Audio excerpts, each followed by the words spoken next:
Saya baru-baru pulang ceramah di Australia. Saya ketemu perantau, 49 tahun dia merantau. Katanya 5 anaknya. Saya tanya agamanya bapak anaknya gimana? Yang 2 sepertinya saya sudah tidak tahu agamanya apa. Yang 3 mungkin masih Islam. Mungkin. Hati-hati. Saatnya evaluasi untuk anak-anak kita. Lebih baik balik kampung kita jadi makan seadanya. Tapi iman kuat daripada di sini mentereng kita punya kehidupan. Akidah anak kita hilang. Nauzubillah min dzalik. Bukan Islam pencitraan, bukan Islam gimik-gimik. Islamlah secara benar. Dan janganlah engkau ikuti langkah-langkah setan. Karena sesungguhnya setan itu musuh yang nyata bagi kalian. Ketika Bapak Ibu mendapat undangan sholat lail ini, setan di kamar berusaha menggagalkan. Nggak usah datang, nggak usah datang, nggak usah datang. Ceramah aja kau datang. Nggak usah datang, nggak usah datang. Enak tidur. Alhamdulillah setan yang ada di kamar bisa kita kalahkan. Apakah setelah duduk di tempat ini setan menyerah? Tidak. Dia goda lagi agar kita tidak dengar ceramah. Nggak usah dengar ceramah, nggak usah dengar ceramah. Pegang HP-mu, pegang HP-mu. Orang yang pegang HP ketika saya dengar ceramah sesungguhnya kena godaan setan. Ya bagaimana bapak mau dengar ceramah kalau bapak sendiri, ya kan? Ya. Sudah dikasih tahu masih juga dipegang HP-nya. Bapak saudara-saudara sekalian simpan dulu HP-nya ya, kita dengar dulu ceramah ya. Suatu kali Nabi tanya kepada sahabat. Sahabat itu bu perlu ibu bapak ketahui, tidak semua yang hidup sama Nabi disebut sahabat. Sahabat itu satu hidup sesamaan dengan Nabi. Sesamaan dengan Nabi. Syarat yang kedua ketemu dengan Nabi. Saya sesamaan dengan Pak Samsi Ali. Tapi tidak pernah ketemu. Tidak boleh disebut sahabat. Sesamaan sama Nabi tidak pernah ketemu. Bukan sahabat. Yang ketiga. Setelah itu beriman kepada Nabi. Ada orang sesamaan dengan Nabi. Ketemu dengan Nabi. Tapi tidak beriman kepada Nabi. Siapa? Abu Lahab. Syarat yang keempat. Matinya tetap beriman kepada Nabi. Itu disebut sahabat. Ada orang yang beriman. Sehidup sesama dengan Nabi. Ketemu dengan Nabi. Beriman kepada Nabi. Tapi tidak mati dalam keadaan iman kepada Nabi. Ada. Siapa? Sahabat itu namanya. Bukan sahabat. Orang itu namanya Abdullah bin Ubay. Dia tidak bisa disebut sahabat. Maka sahabat itu ketemu dengan Nabi. Sesamaan dengan Nabi, beriman kepada Nabi, matinya pun tetap beriman kepada Nabi. Nah, Nabi tanya kepada sahabatnya, saudara-saudara sekalian, siapa di antara kita ini, siapa di antara makhluk Allah yang paling menakjubkan imannya? Paling menakjubkan, Bapak Ibu kan tahu artinya kalau menakjubkan ya. Lalu sahabat berkata, para malaikat ya Rasul. Kata Nabi bukan, bagaimana mereka tidak beriman? Mereka ketemu dengan Allah. Langsung berdialog dengan Allah. Tidak. Kalau begitu.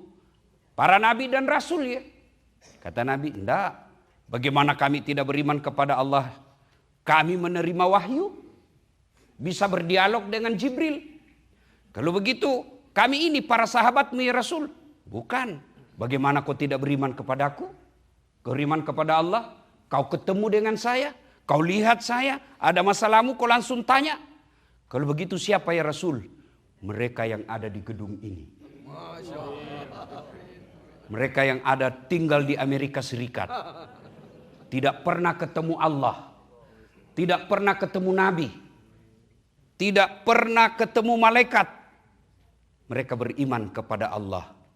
Meskipun dia hanya mendengarkan ceramah melalui YouTube-nya pada saat latih.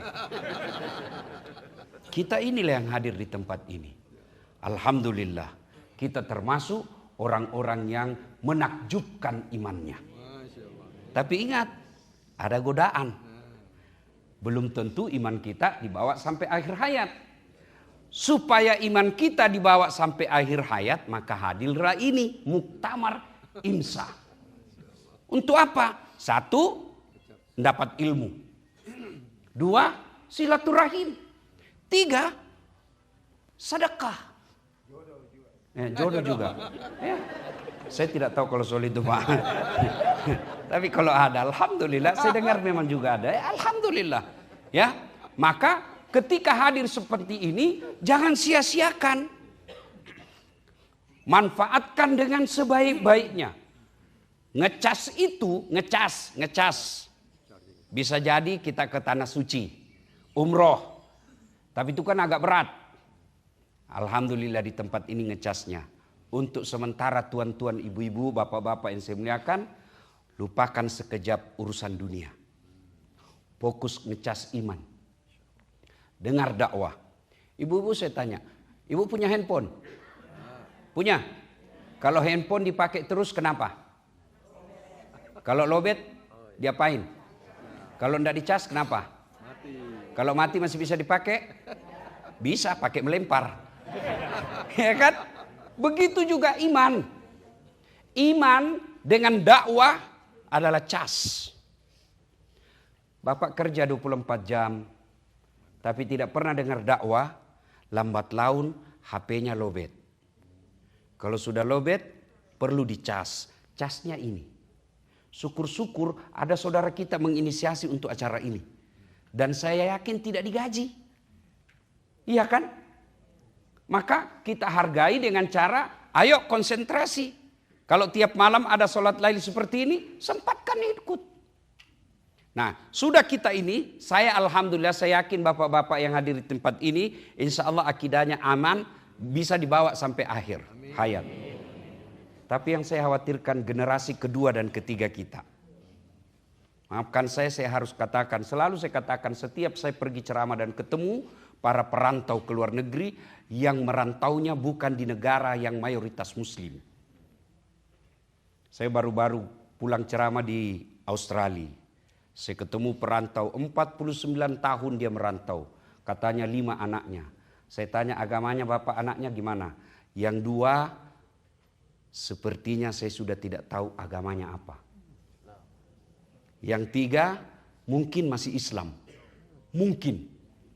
Pak, bapak merantau cari apa? Cari dunia. Tapi percaya, wa mal hayatud dunya illa mataul hurur. Dunia itu tipu daya saja, Pak. Coba ingat-ingat, kalau bisa disebut satu di antaranya.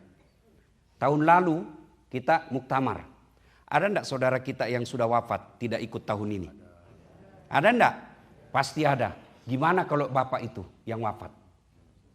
Gimana kalau kita yang Allah takdirkan tidak ikut lagi tahun depan? Dan pada saat itu, ini temanmu, enggak ingat lagi Pak. Mau bukti? Mau bukti? Lihat itu di grup WhatsApp. Kalau ada yang meninggal. Jangankan baca doa, ngetik doa saja enggak mau Pak. Apa dikirim? Stiker. Apa tulisannya? Al-Fatihah. Dia enggak baca tuh Al-Fatihah. Stiker dia kirim. Iya toh? Begitulah masa depan kita. Ibu-ibu, kalau ibu meninggal, siapa yang doakan? Suami. Kawin lagi bu.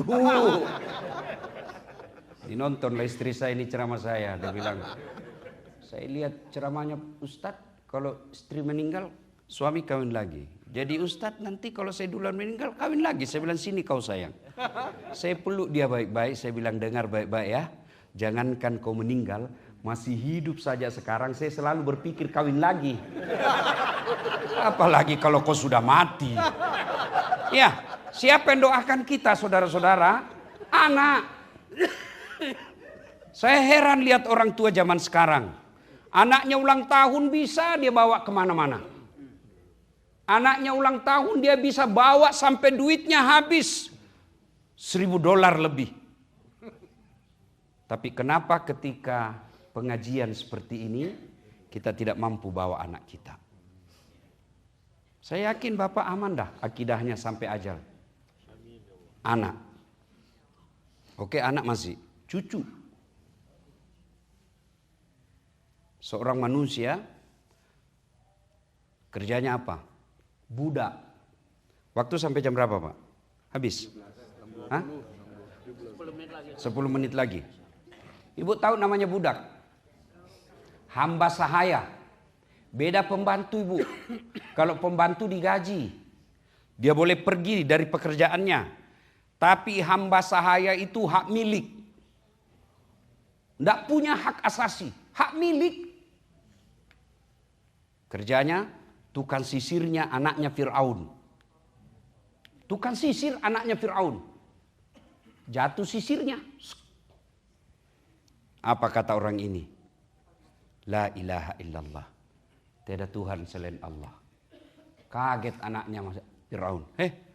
Masita, apa maksudmu? Tiada Tuhan selain Allah. Jadi bapakku kau anggap apa? Ya bapakmu raja. Tuhan, ya Allah. Saya lapor kau. Silakan. Kau tidak takut? Tidak. Silakan. Lapor anaknya. Pace-pace. Bapak-bapak supaya bapak tidak ngantuk.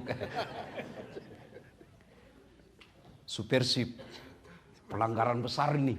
Apa? Masa Masita bilang, kamu bukan Tuhan, kamu hanya raja. Lapor. Oh, panggil Masita. Masita, menurut informasi, kamu katakan la ilaha illallah. Jadi saya apa? Ya kau raja. Bahaya ini akidahmu. Keyakinanmu seperti ini mengancam posisi saya sebagai Tuhan. Saya sogok kau. Enggak.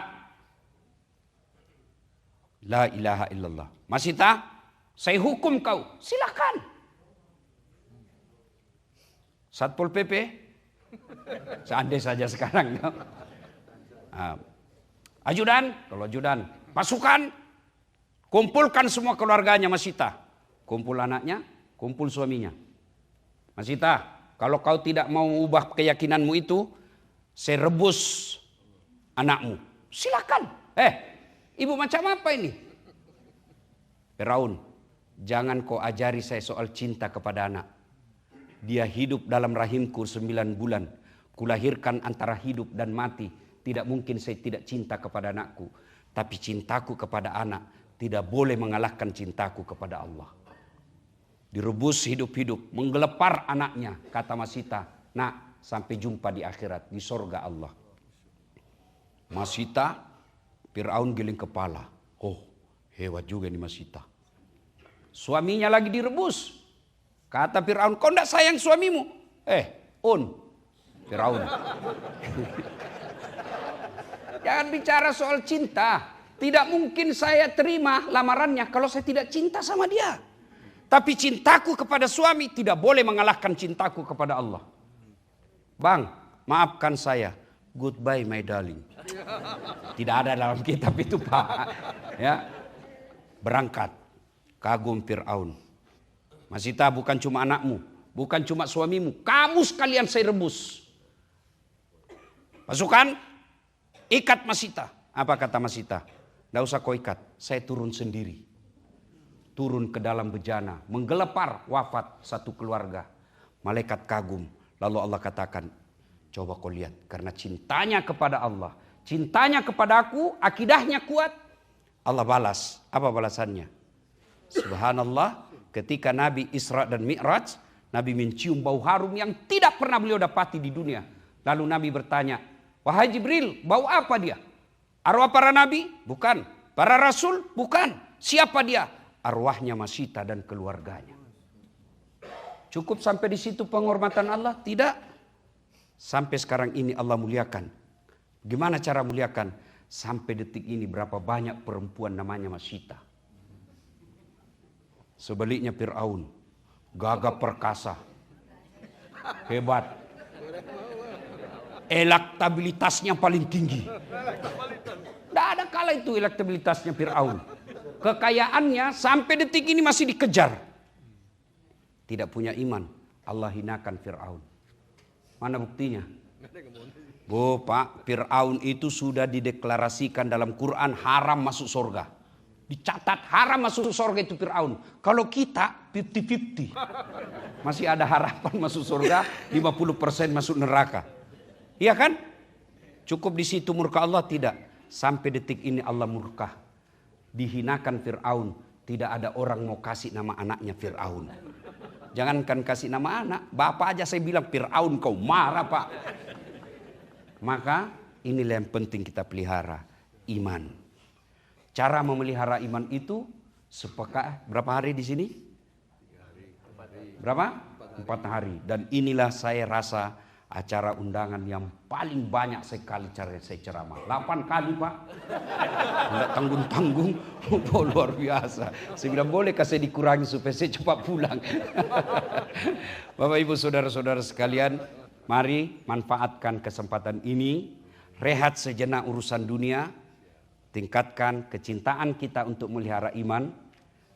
Dengar dakwah, ikut-ikut zikir, ikut tausiah, ikut sholat malam. Selebihnya tawakal ilallah. Mudah-mudahan kita mendapatkan hidayah di tempat ini. Balik anak-anak kita, keluarga kita, imannya kokoh, imannya kuat.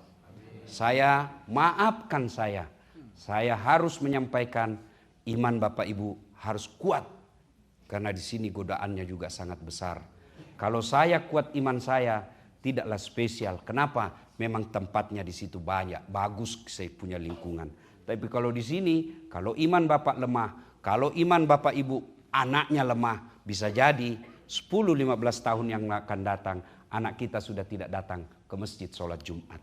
Bapak Ibu mau tahu masa depan Bapak Ibu sekarang? Lihat, Bapak Ibu mau lihat masa depannya dikubur? Lihat anak kita sekarang. Kalau masih pegang Quran, masih ada harapan Pak.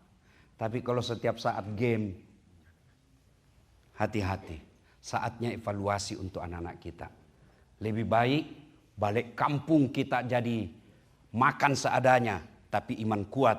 Daripada di sini mentereng kita punya kehidupan, akidah anak kita hilang. Na'udzubillah min zalik. Demikian, usikum wa nafsi bitaqallah, fastabiqul khairat. Assalamualaikum warahmatullahi wabarakatuh.